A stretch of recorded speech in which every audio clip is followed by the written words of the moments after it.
Bom dia, pessoal. Estamos dando início a mais uma aula da disciplina de Química e Fertilidade do Solo, neste semestre de 2020.2, semestre remoto, com alunos e alunas dos cursos de graduação em Agronomia, Zootecnia e Engenharia Florestal da UFES. Hoje, na aula de número 6, vamos estudar sobre os critérios de essencialidade dos nutrientes e os conceitos de fertilidade do solo. Bom, nós podemos pegar aí uma amostra, uma planta na natureza, uma amostra de tecido vegetal de uma espécie qualquer e levar essa amostra de tecido vegetal para um laboratório e ali fazer análise química dessa amostra de solo e, com base nessa análise química, nós vamos medir a concentração de vários elementos químicos que vão aparecer ali dentro daquela amostra de tecido vegetal. A planta, ela absorve nutrientes a partir das suas raízes e esses nutrientes que a planta absorve, esses nutrientes estão presentes na solução do solo. Qualquer nutriente, para poder ser absorvido pela planta, ele precisa estar na forma iônica na solução do solo. Só que as raízes das plantas, elas não são seletivas. Elas não são seletivas e ela é capaz de absorver qualquer elemento químico que, porventura, esteja na solução do solo. E assim, as plantas, elas absorvem tanto aqueles elementos químicos considerados essenciais, como também os elementos químicos benéficos, assim como os elementos químicos considerados tóxicos ou atóxicos. Então, a planta absorve tudo quanto é nutriente que tiver na solução do solo. Mas isso não significa que todos os nutrientes absorvidos pela planta, isso não significa que todos os elementos químicos absorvidos pela planta sejam considerados nutrientes. Nós temos, por exemplo, em solos ácidos, a presença do alumínio. O Al3+, é o cátio predominante, é o elemento químico que ocorre em maior abundância nos solos ácidos. No entanto, o alumínio não é um elemento essencial às plantas e nem é assim, um elemento benéfico. Pelo contrário, o alumínio é um elemento tóxico. É um elemento tóxico às plantas. De modo que, se ele estiver na solução do solo, a planta vai absorver e ele vai causar problemas de toxicidade nas plantas. O sódio é um elemento químico muito comum em solos afetados por sais, todavia, não é um nutriente.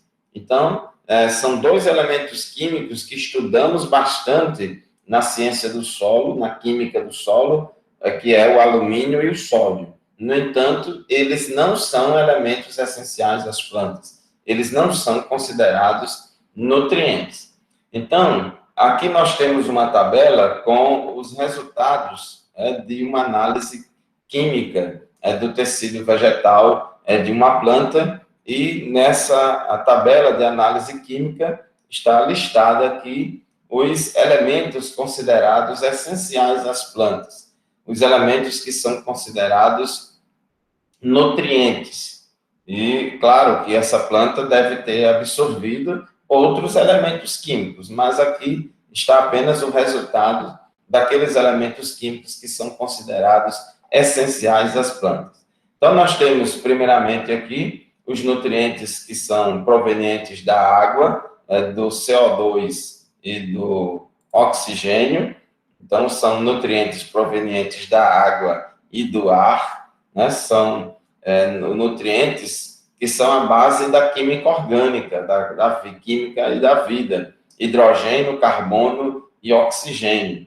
A planta absorve pelas raízes a água, a planta absorve água pelas raízes. Então, a água aí já tem hidrogênio e oxigênio. O CO2, a planta absorve através das folhas, dos estômatos presentes na folha. Então, quando a planta faz fotossíntese, entra o CO2 dentro da planta e é expelido o oxigênio. Então, toda a fonte de carbono da planta é a atmosfera, o CO2 da atmosfera, que entra na planta por meio da fotossíntese. E o oxigênio do ar é absorvido pelas raízes. Então, as raízes das plantas que crescem no interior do solo, elas absorvem oxigênio e água para serem fornecidos às plantas. E o CO2 vem da atmosfera.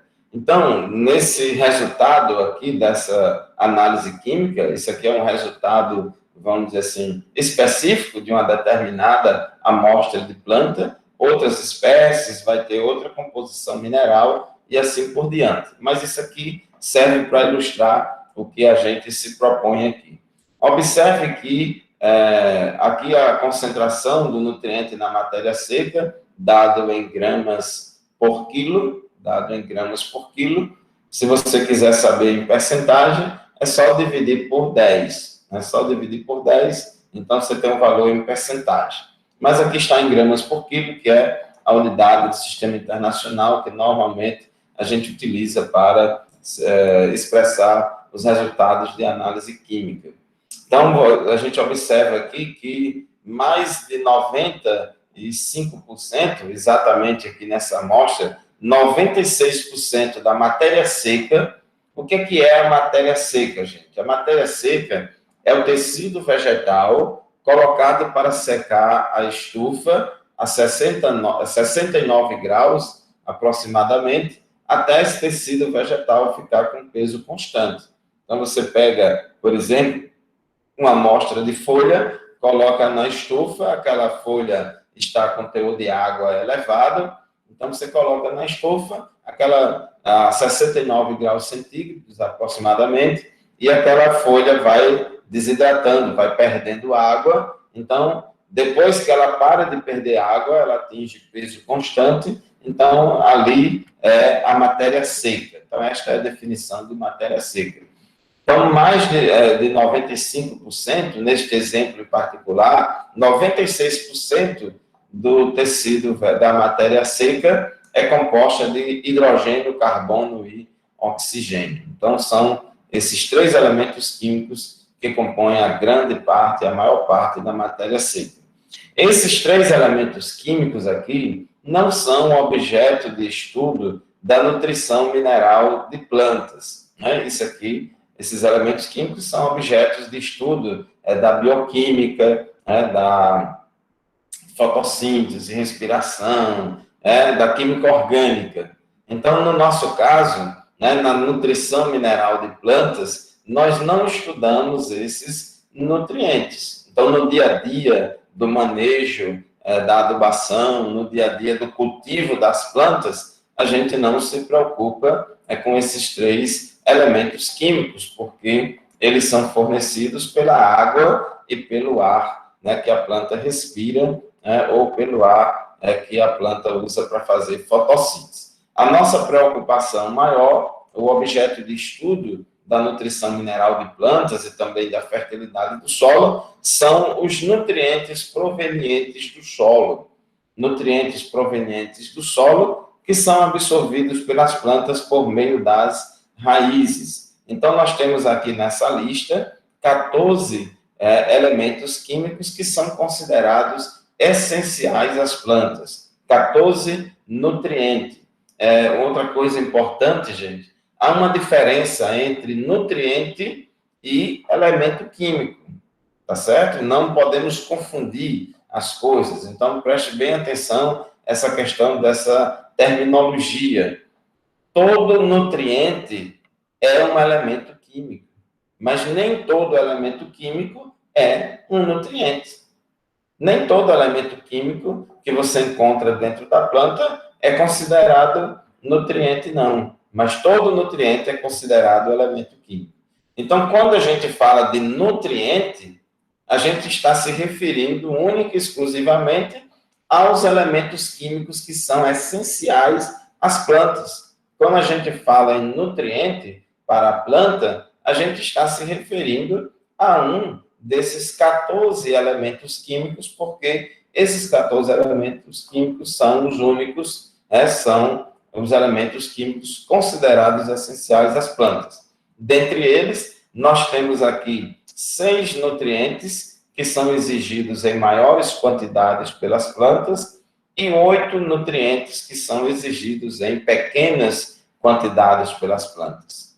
Esses nutrientes exigidos em grandes quantidades, nós chamamos de macronutrientes. E esses nutrientes exigidos em pequenas quantidades, nós chamamos de micronutrientes. Então, nessas duas palavras aqui, esse prefixo macro e esse prefixo micro não tem nada a ver com relação ao tamanho do átomo, não tem nada a ver com a massa atômica, mas tem a ver com a quantidade exigida pela planta, tá certo? Então, todos esses elementos químicos aqui, que são considerados nutrientes, todos esses nutrientes são igualmente essenciais às plantas.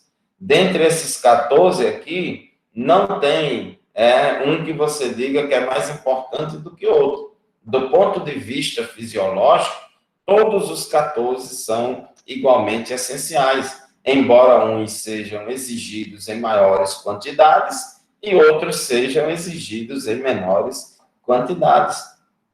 Então, para vocês terem uma ideia, aqui, da concentração dos nutrientes na matéria seca, nitrogênio, 15 gramas por quilo, potássio, 10 gramas por quilo, cálcio, 5, magnésio, 2 gramas, fósforo, 2 gramas e enxofre, 1 grama por quilo, 1 grama por quilo. Se você quiser saber em percentagem, é só dividir por 10 que você tem um valor em percentagem. Então, aqui você já vê a magnitude aqui das quantidades exigidas pelas culturas. Dentre os macronutrientes, o nitrogênio e o potássio são os 2 nutrientes exigidos em maiores quantidades. E o fósforo e o enxofre são aqueles macronutrientes que disputam aí a última colocação entre os macronutrientes. São os macronutrientes exigidos em menores quantidades, o fósforo e o enxofre. É claro que isso varia de uma cultura para outra, dependendo das exigências nutricionais específicas. Por exemplo, a grande maioria das culturas, o nitrogênio está em primeiro lugar no que diz respeito às quantidades exigidas pelas plantas. O nitrogênio normalmente ocupa a primeira posição. Mas tem culturas que o nitrogênio fica em segundo lugar e o potássio fica em primeiro lugar, que é o caso da cultura do melão e da cultura da bananeira. Então, no caso de melão e banana, o potássio vem em primeiro lugar, o nitrogênio em segundo lugar, no que diz respeito às quantidades exigidas pelas culturas. E o fósforo e o enxofre disputam entre si a última colocação aqui da lista dos macronutrientes. No caso dos micronutrientes, são exigidos em menores quantidades ainda. Se a gente usar a mesma unidade aqui de gramas por quilo, a gente vai observar, por exemplo, cloro e ferro, que são os micronutrientes encontrados em maiores quantidades nas plantas, mesmo sendo cloro e ferro os 2 micronutrientes aí que ocupam o primeiro lugar, mesmo assim a concentração deles é 10 vezes menor do que a de enxofre. De enxofre é 1 gramas por quilo, cloro e ferro 0,1 gramas por quilo, ou seja, 10 vezes menos. E os outros, menos ainda, se vocês observarem aqui, menos ainda, e o molibdênio e o níquel menos ainda. Então, são chamados de micronutrientes, porque são nutrientes exigidos em pequenas quantidades pelas plantas. Em muitos boletins de resultado de análise foliar, no caso dos micronutrientes, ao invés de trazer o resultado nesta unidade de gramas por quilo, muitas vezes traz a unidade em ppm ou miligramas por quilo. Se você multiplicar esses valores aqui por 1000, então você vai ter o resultado em miligramas por quilo ou ppm. Então, aqui está tudo numa unidade só para vocês terem uma ideia de magnitude de diferença entre eles. Se a gente quiser considerar em termos de número relativo de átomos em relação ao níquel e molibdênio, são aqueles em menores quantidades. Então, olha, você vai encontrar na planta 1 milhão de átomos de nitrogênio para cada átomo de níquel. Você vai encontrar 250 mil átomos de potássio para cada um átomo de níquel. Então, aqui tem, em termos de número de átomos. É claro que esses resultados aqui, em termos de massa, né, grama do nutriente por quilo de matéria seca, isso aqui dá resultados diferentes em termos de número de mol, porque cada elemento químico tem uma massa específica, né? Então, por isso que você tem essas diferenças.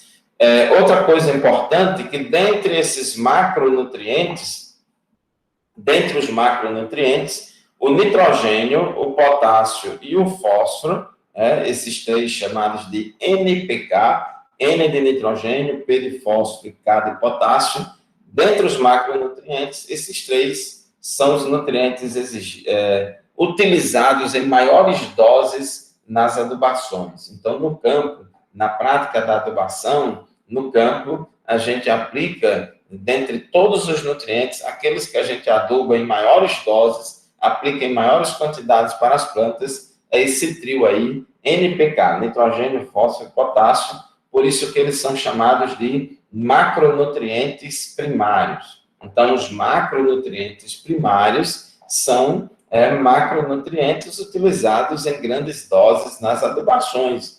Já os macronutrientes secundários são macronutrientes utilizados em menores doses nas adubações. Então, o cálcio, o magnésio e o enxofre são considerados macronutrientes secundários. Então, essa classificação de primário e secundário dentro dos macronutrientes não tem nada a ver com a importância, mas sim tem a ver com a quantidade utilizada nas adubações. Então, gente, podemos afirmar que todos os elementos essenciais às plantas, obviamente e obrigatoriamente, são encontrados dentro da planta. Todos os elementos essenciais são encontrados dentro da planta.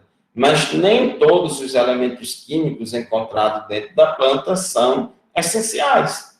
Isso porque a planta não é seletiva em absorver apenas os elementos essenciais. Ela também pode absorver metais pesados que são tóxicos a elas, como cádmio, níquel, chumbo, mercúrio. A planta pode absorver alumínio, que é tóxico às plantas, pode absorver sódio, também, que pode dar problema na planta, né? Pode absorver elementos químicos que não são considerados nutrientes, como também outros elementos químicos que, porventura, estejam presentes na solução do solo.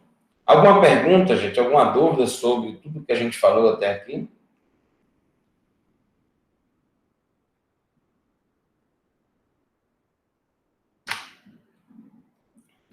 Então, os macronutrientes são nutrientes exigidos em grandes quantidades pelas plantas, sendo que esses três primeiros aqui, NPK, são macronutrientes primários, e esses outros três, cálcio, magnésio e enxofre, são macronutrientes secundários, porque eles são utilizados em menores doses nas adubações.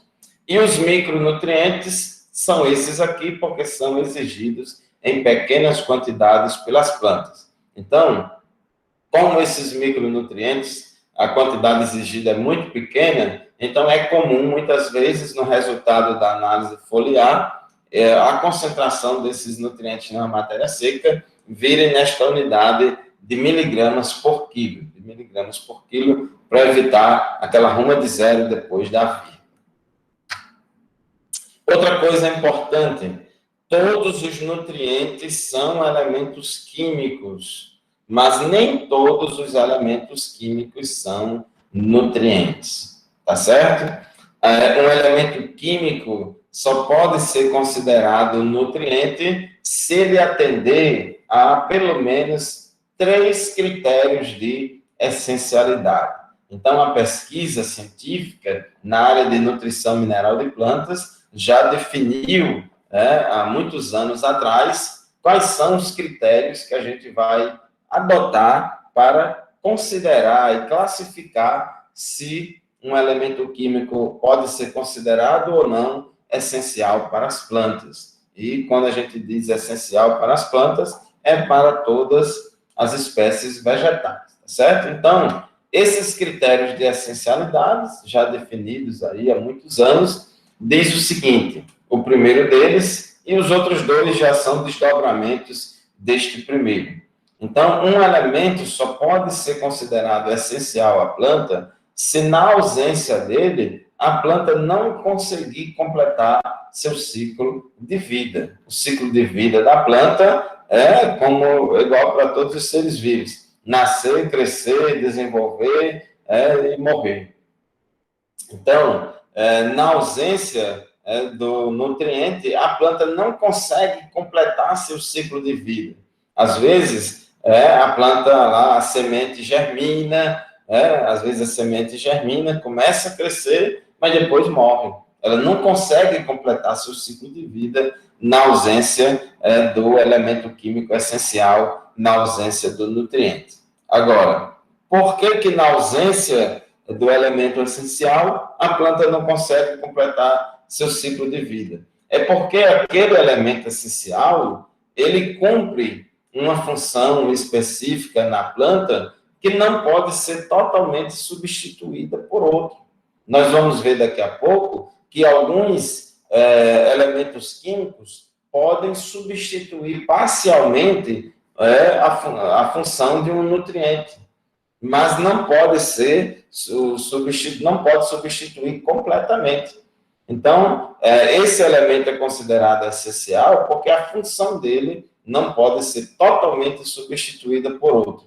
Pode até ser parcialmente, mas não totalmente substituída por outro. Isso porque esse elemento químico essencial, este nutriente, ele está diretamente envolvido no metabolismo da planta, independentemente do mesmo melhorar alguma característica do solo ou provocar algum benefício indireto às plantas. Então, esses são os 3 critérios de essencialidade que são adotados para a ciência decidir se determinado elemento químico é ou não é essencial às plantas. Então, naquela tabela que nós mostramos no início, no primeiro slide, ela mostra a lista dos elementos essenciais. São 6 macronutrientes e 8 micronutrientes. Então, tanto os macronutrientes quanto os micronutrientes são elementos químicos que passaram nesse teste, que cumpriram esses 3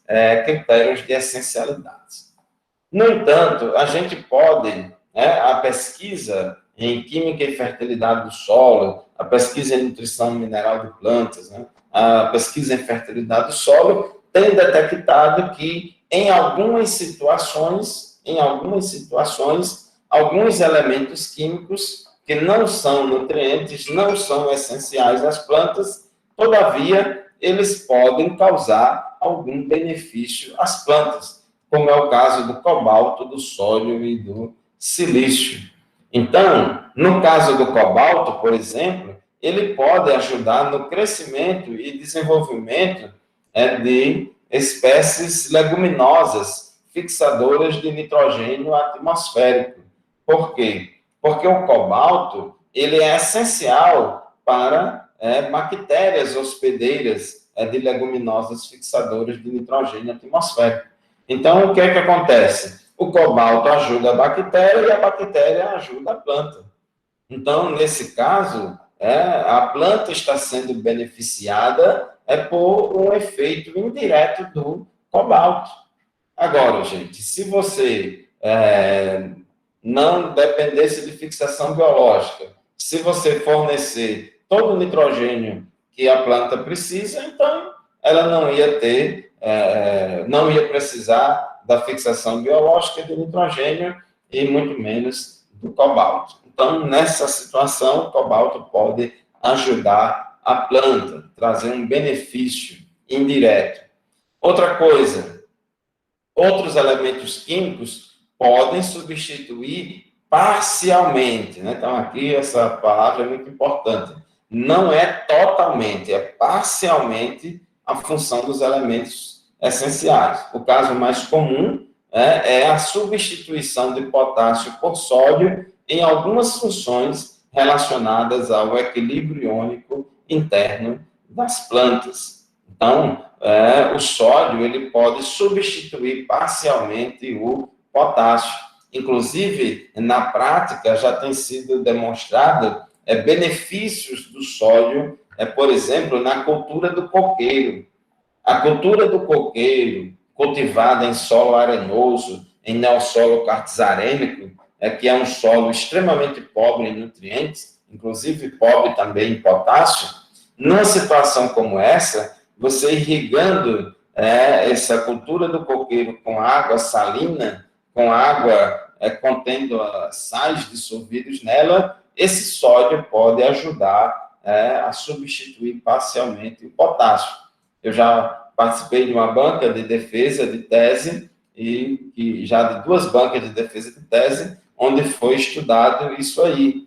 A cultura do coqueiro plantada em solo de praia, no solo quartzarênico, solo extremamente pobre em nutrientes, muita areia, e nessa situação, onde você não tinha potássio em quantidade suficiente para atender a demanda da planta, então, dissolvendo sal, sal comum de salina, cloreto de sódio, dissolvendo sal na água de irrigação e irrigando a cultura com essa água salina, teve benefício, melhorou a produtividade da cultura, porque o sódio substituiu parcialmente o potássio.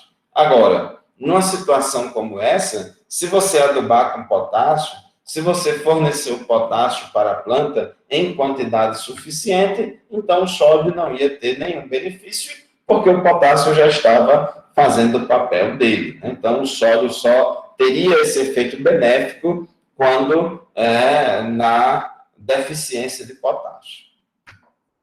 E outro exemplo é a questão da resistência de plantas ao ataque de pragas e doenças, como acontece com o silício em gramíneas e outras culturas também. O silício não é considerado um elemento essencial às plantas, porque ele não cumpre, ele não cumpre aqueles 3 critérios de essencialidade, porém, ele é um elemento muito benéfico. O silício, ele ajuda as culturas em manter a ereção do caule, evitar o tombamento.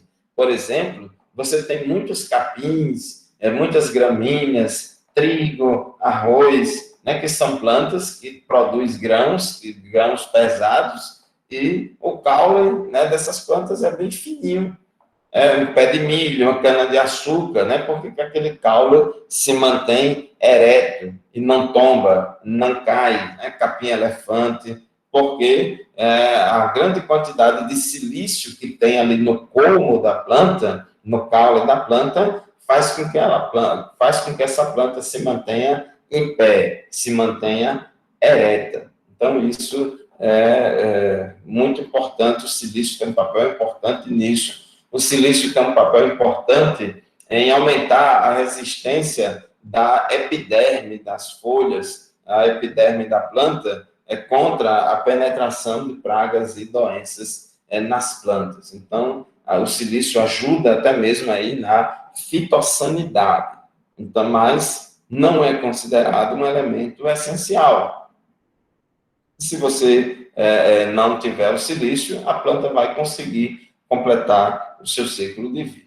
Então, gente, aí estão os critérios para você considerar se um elemento químico é ou não é essencial às plantas. Alguma pergunta, alguma dúvida antes da gente prosseguir?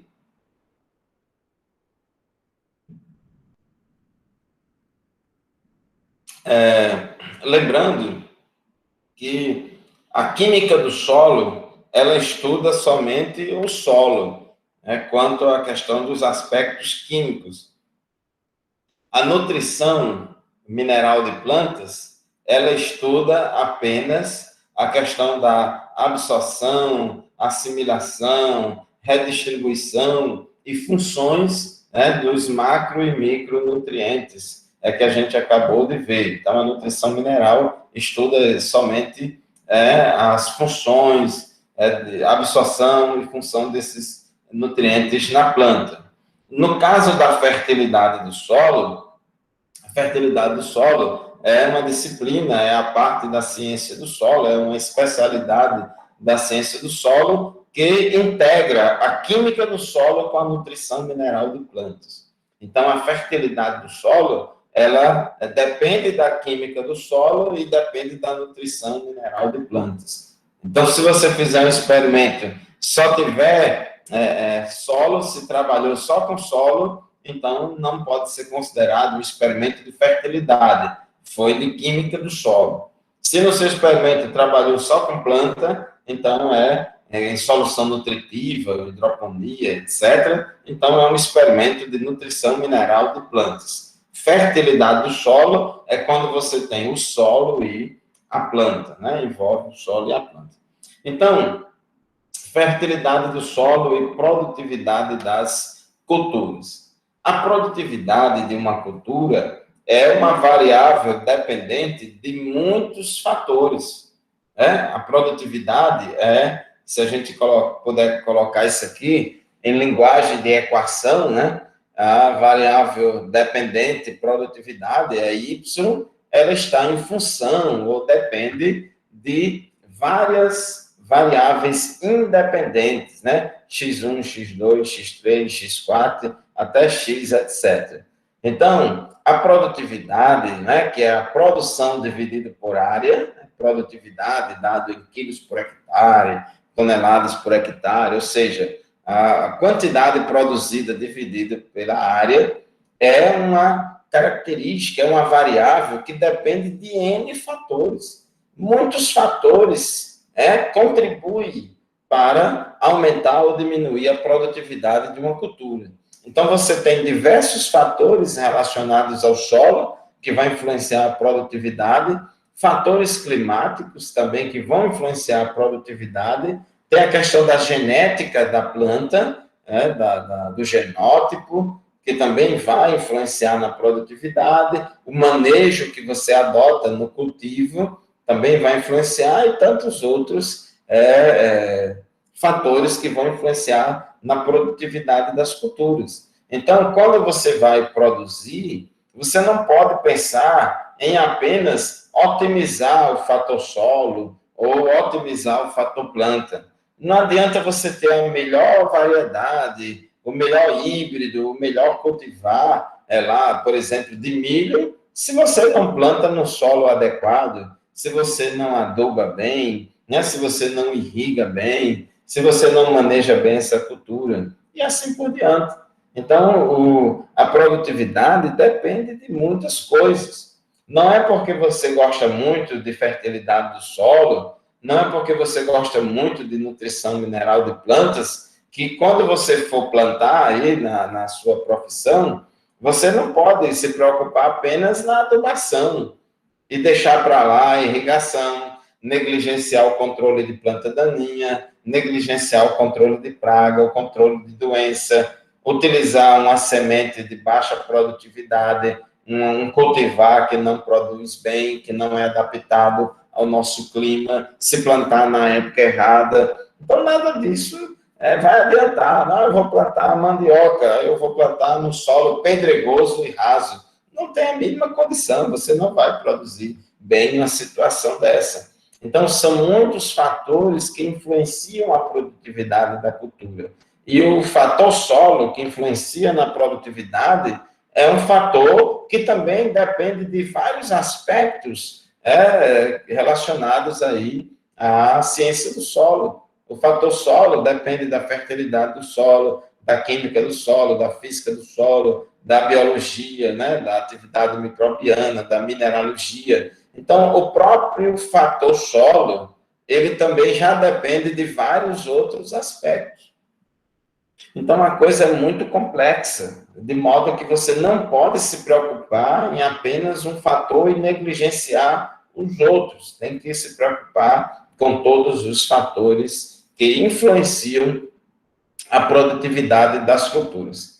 Por isso, gente, a gente precisa entender que a fertilidade do solo é apenas um componente do fator solo, tendo relações importantes com as demais áreas da ciência do solo, como física, química, biologia, mineralogia. A gente já falou que fertilidade é a mistura, né, da química do solo com a nutrição mineral de plantas, tá certo? Então, depende de outros fatores. Agora, também não é correto alguém dizer, tem pessoas que dizem, existe uma fertilidade química, existe uma fertilidade física, existe uma fertilidade biológica. Não é bem por aí. Existe a fertilidade do solo. O solo vai ser mais fértil ou menos fértil, dependendo de muitos fatores. Fatores químicos, físicos e biológicos e mineralógicos vão influenciar para que o solo tenha uma maior ou menor fertilidade. Então, gente, fertilidade do solo não é sinônimo de produtividade. Preste muito bem atenção, eu até botei em negrito em letras maiores. Fertilidade do solo não é sinônimo de produtividade. Por quê? Porque, embora todo solo produtivo obrigatoriamente tem que ser fértil, mas nem todo solo fértil é produtivo. Não existe alta produtividade sem boa fertilidade. Para produzir bem, em qualquer solo tem que ter boa produtividade. Para produzir bem em qualquer solo, tem que ter boa fertilidade. Porque ninguém produz muito sem ter uma boa fertilidade. O solo tem que ter boa capacidade de suprimento de nutrientes das plantas para que ele produza bem. Agora, a produtividade não depende só da fertilidade, depende de outros fatores também. Então, por isso que a gente afirma, né, que nem todo solo fértil é produtivo. Às vezes, o solo tem uma boa capacidade de suprimento de nutrientes para as plantas, fornece todos os nutrientes em quantidades e proporções adequadas para as culturas, mas pode ter lá a presença de um elemento tóxico lá, como o sódio, que vai causar toxidez às plantas, pode causar destruição da estrutura do solo, problema de infiltração de água no solo. O solo pode ser fértil, mas pode não ter água. As plantas passarem por déficit hídrico acentuado e ela não vai produzir bem. O solo pode ser fértil, mas pode ser que a época de plantio que você escolheu, o clima não ajuda. Os fatores climáticos não são favoráveis naquela época. Deu uma geada, teve algum problema aí que deu contribuiu para diminuir a produtividade. O solo pode ser fértil, a semente boa, o genótipo é bom, mas você não ligou, só fez jogar a semente e deixou para lá. Não cuidou da cultura, não cultivou a cultura, né? Não adotou os tratos culturais adequados, não adotou as práticas de manejo recomendadas, como poda, controle de plantas daninhas, controle de pragas, controle de doenças. Então, gente, fertilidade do solo não é sinônimo de produtividade, embora todo solo produtivo obrigatoriamente tem que ser um solo fértil, mas nem todo solo fértil é produtivo. Bom, qual é, então, o conceito de fertilidade do solo? Sempre é difícil. Sempre é complicado a gente definir as coisas ou conceituar as coisas, porque a gente corre o risco de ser reducionista e esquecer determinados aspectos importantes. Porque é igual aquela história da gente, quando vai agradecer as pessoas, muitas vezes a gente agradece a uns e esquece de agradecer a outros, né? A gente muitas vezes não consegue incluir tudo o que importa. Então, o conceito de fertilidade do solo também tem esses detalhes, né? A fertilidade do solo pode ser definida ou conceituada como a capacidade do solo ceder ou fornecer nutrientes às plantas. Observe que aqui a gente está falando de nutriente.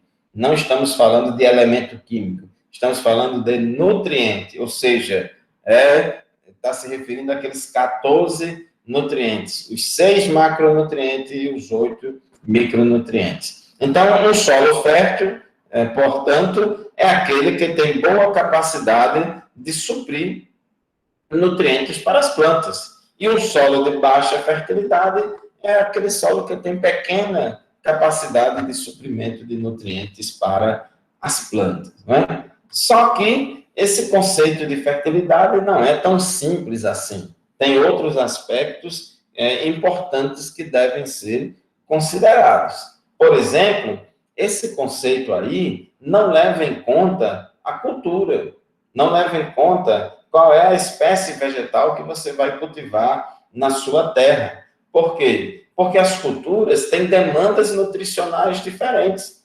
Tem culturas que são mais exigentes e culturas que são menos exigentes. Aquelas culturas mais exigentes, então elas vão exigir quantidades maiores de nutrientes no solo. De modo que um solo pode ser fértil para uma cultura pouco exigente e um solo pode ser pobre para uma cultura muito exigente em nutrientes.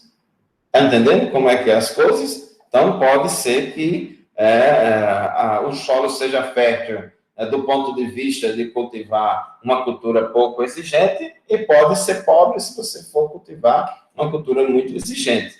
Por exemplo, se você vai cultivar tomate, o tomateiro é uma planta muito exigente em nutrientes.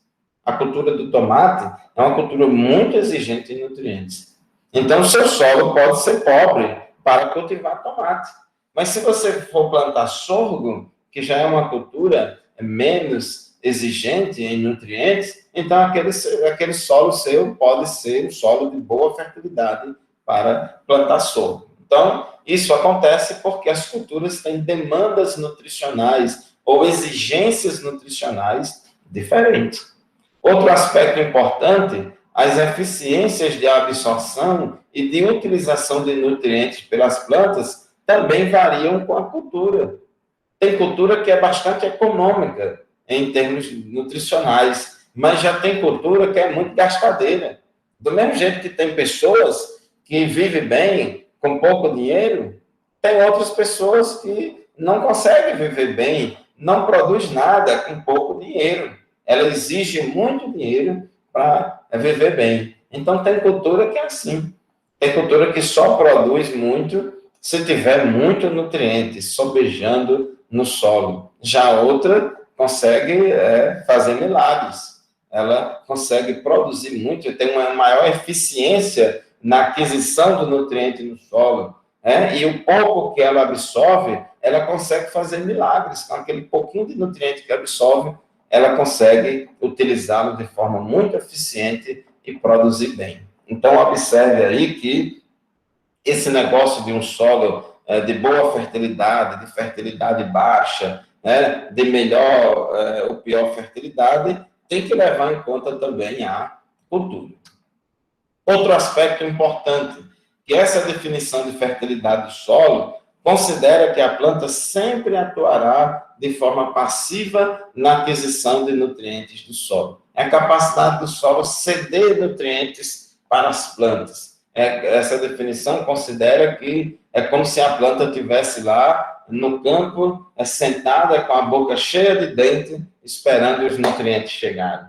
E não é bem assim. De modo geral, as plantas elas atuam de forma ativa na aquisição, na absorção de nutrientes do solo. O solo tem lá a sua capacidade de fornecer nutrientes às plantas, mas as plantas também correm atrás. A planta também dá o seu jeito. A planta também participa de forma ativa, claro, umas mais e outras menos, para melhorar essa absorção ou aquisição de nutrientes do solo. Tem plantas, por exemplo, que acidificam a rizosfera. Tem planta que ela emite pelas raízes, ela exuda pelas raízes ácidos orgânicos e os hidrogênios que vão baixar o pH do solo ao redor da raiz com isso ela vai dissolver micronutrientes, né? Ela vai aumentar a solubilidade de micronutrientes, aumentar a solubilidade do fósforo, e assim ela vai absorver melhor os nutrientes. Então, a planta, ela não atua de forma passiva, ela atua de forma ativa.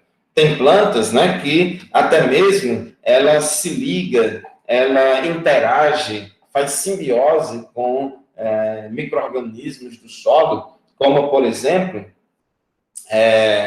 as micorrizas. As micorrizas, né, são fungos, né, que interagem bastante com as raízes das plantas.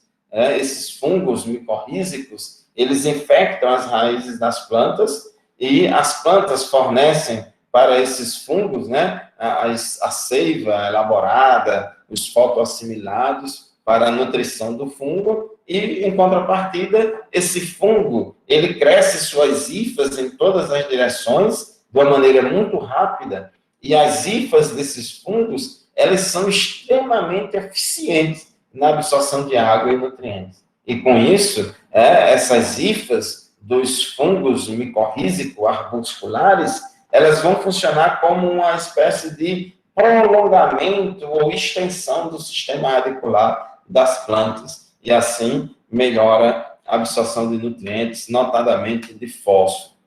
Outra coisa importante, um solo pode ser fértil sob o ponto de vista de um ou mais nutrientes, mas pode ser que pelo menos um nutriente seja limitante.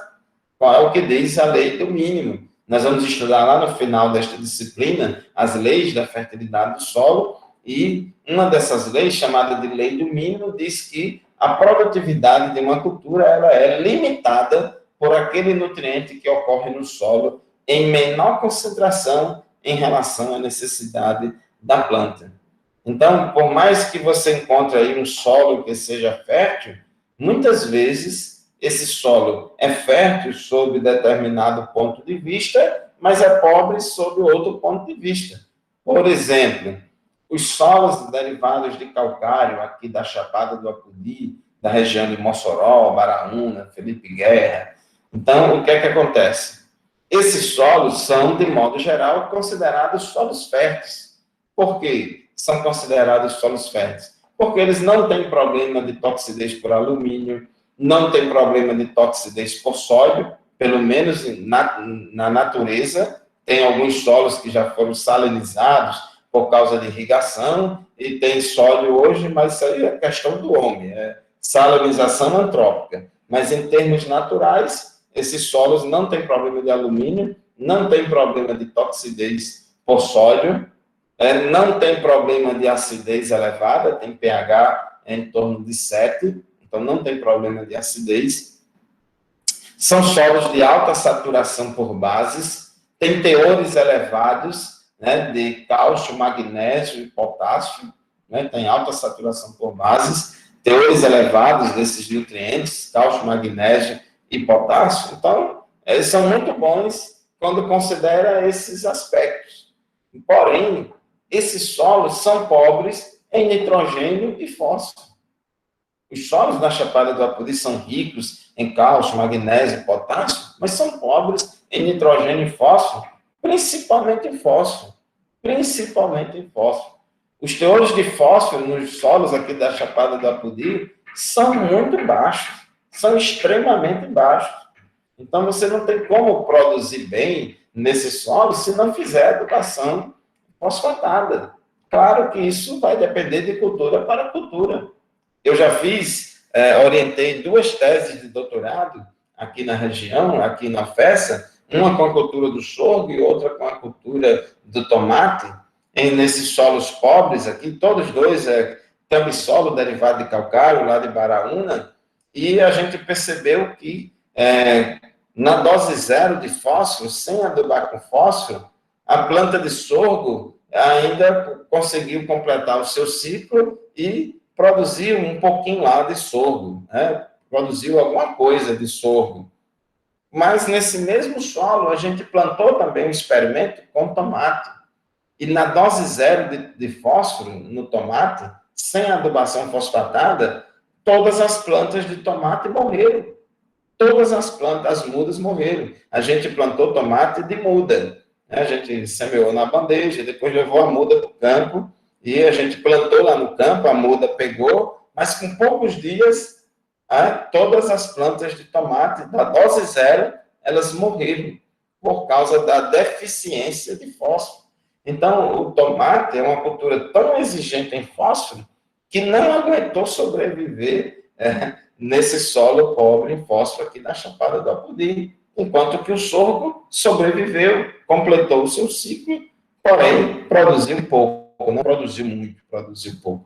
Então, gente, um solo pode ser fértil sob o ponto de vista de um ou mais nutrientes, mas pode ser que pelo menos um nutriente esteja limitante. Então, isso também acontece. Bom, os tipos de fertilidade do solo. Existe, por exemplo, a fertilidade natural do solo. Essa fertilidade natural, como o próprio nome já sugere, corresponde à fertilidade do solo quando este ainda não sofreu nenhum manejo ou interferência externa, antes do homem meter a colher de pau no meio. Aquela fertilidade do solo sob floresta, né? Sob a vegetação nativa. Então, é a fertilidade natural.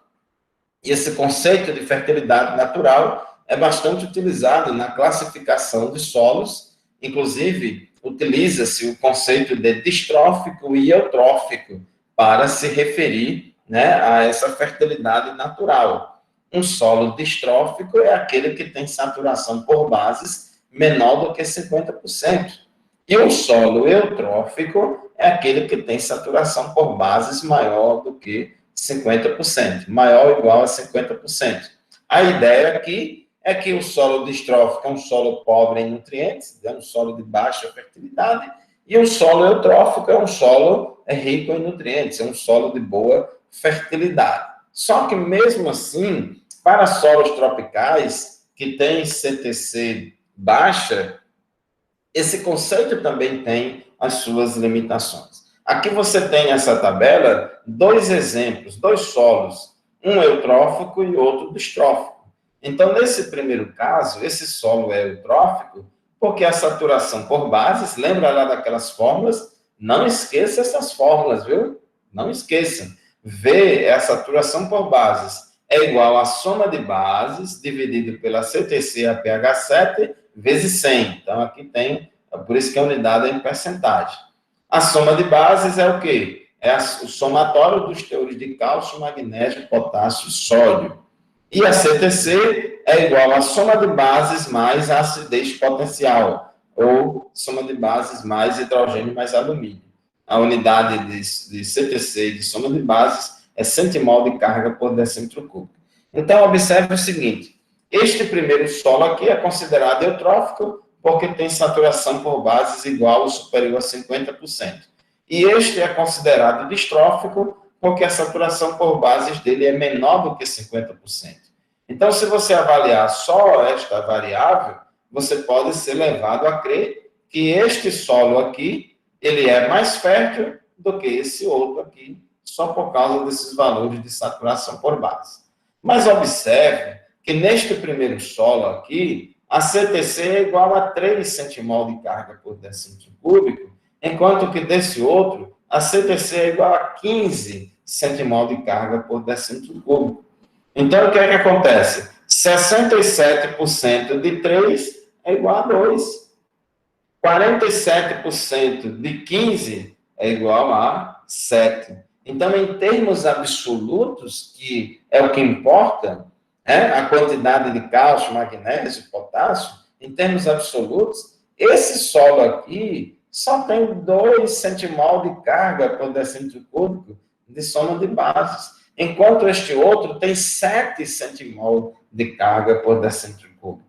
Então, este solo distrófico aqui, embora o V% seja menor do que 50, ele tem maior capacidade de suprimento de nutrientes para as plantas do que este outro. Esse outro só tem 2 centimol e esse tem 7. Então, esse primeiro tem menor fertilidade e esse segundo aqui tem maior fertilidade. Então, gente, quando a gente avalia essa capacidade de suprimento de nutrientes para as plantas, devemos observar não somente o aspecto, o valor relativo, né, de saturação por bases, mas devemos avaliar o dado absoluto, que é a soma de bases. Então, a soma de bases é mais importante que a saturação por bases para a gente medir a quantidade, né, ou a capacidade de suprimento de nutrientes para as plantas. Está entendido isso aí, gente? Está claro? Isso é muito importante.